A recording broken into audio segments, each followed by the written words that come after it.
of Samsung White's win. Thank you very much, guys. We're just about to break down this game. And of course, I think a little bit as expected, Team Solo Mid coming away very poorly after that lane swap. I want to talk about some of the decisions that Samsung White had because their team composition seemed to work out. And Crepo and Monty, I mean, what was your thoughts on how TSM handled it and what Samsung White did right? I think I like what Samsung White did initially. They wanted to lane swap away from TSM, and they combined that with a beautiful level 1 play. Teams in best of 5s tend to be very passive a lot of the times at the start. White just combined their lane swap with an invade, and they 3-buffed them, and then they went into lane swap, Andy. I mean, it's just the lane swap is so strong when you have when you're trying to avoid that Lulu harass on Rise, and you're trying to just scale Twitch to where he gets Blade and he can roam around and create picks in the mid game. Like, they just got everything they wanted, and then TSM also kind of failed on the lane swap as well.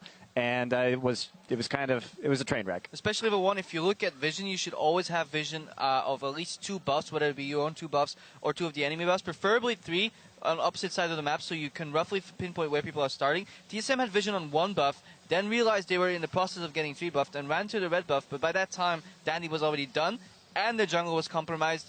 And it went downhill from there. Yeah, right. And to expand on that, too, if we just talk about the lane swap itself, what happened was we had Imp pushing in on the 3rd wave, whereas Wild Turtle was reacting and then pressing in on the 4th wave of the game. And that created an opportunity because they didn't go for Dragon on the bottom side, that basically Looper got a wave and a half of experience that Dyrus didn't. And then from there, the Rise is just going to win. 1 second quickly before we carry this on. Freak, hold your point. Let's pull up a graphic that we've got of the 2 team compositions and just talk a little bit more about these champions as well, because the lane swaps is definitely one of the big deciding factors. But how Samsung White played their comp with that Jace, with the Rise, if we can pull that up onto your screens. Bjergsen playing his signature Z, 2nd time this tournament, and it didn't work out for him. It really didn't. Freak. So I want to first start by talking about the bans, because before picks, the bans actually happened. And what I liked was that Samsung White did it correctly in that they target banned. They banned Shaman that specific members of TSM were very good at, removed the Orianna away, the Lee Sin from Amazing, the Rumble away from Dyrus, whereas TSM banned the very standard things. Oh, the Zill and the Alex or the Maokai. Like, no one's surprised by this, which means there's nothing left up that's special for TSM. There's no high priority first round red side picks really left, and so they squandered that opportunity in the first place. Yeah, what I just want to highlight is that Dyrus was forced into Lulu, a champion that has about like a 30% win rate in this prior to this game, 3 and 8 in total in the tournament, and he was basically forced to play that champion.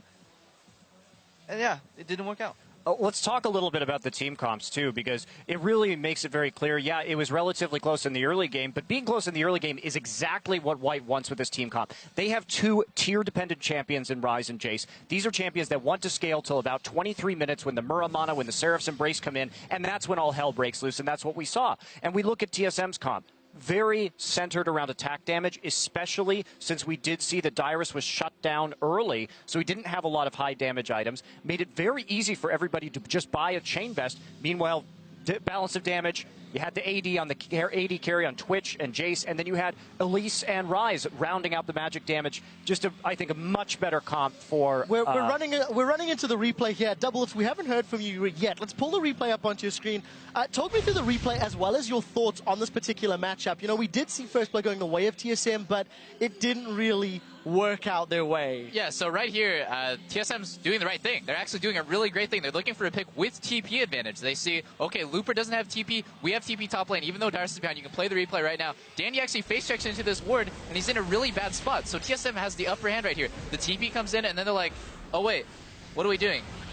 Rise is coming. We have no idea where Rise is. They should be pinging back, back, back, back. Like, somebody can show up right here at any moment, and it's Looper. And he's going to come in here, and he's just going to clean up. Lustboy has no chance of living this situation. He actually shouldn't have flashed. If he saved flash for the next fight, he might have actually lived. And then right here, Bjergsen should just know, the best case scenario here is trading 1 for 1. The worst case is he dies without even killing Pawn, which is exactly what happens. So somehow, just miraculously, Samsung White takes this situation that they have no control in and turned it into a 2 for 1. Now, I do have to give some props to Mata. I don't think he missed a single hook win in the face of Team Solo Mid. We are running out of time. Freak, do you have any closing thoughts on the matchup? We haven't heard too much from your side. I wanted to talk really briefly about what the comps were intending to do. TSM, I think, did a smart thing. They were very focused on Bjergsen winning the game. He's on split push Z. The other 4 members are going to defending a turret. John, Lulu, Lucian, Kha'Zix, all these guys are wave players, very smart. What I loved about the Samsung White comp, though, is they are so good at sieging, and they have two guys, at least the rest, who can pick people off defending. So a 5v4 with a bunch of long-range engage tools says you can defend turrets, but you can't defend yourselves,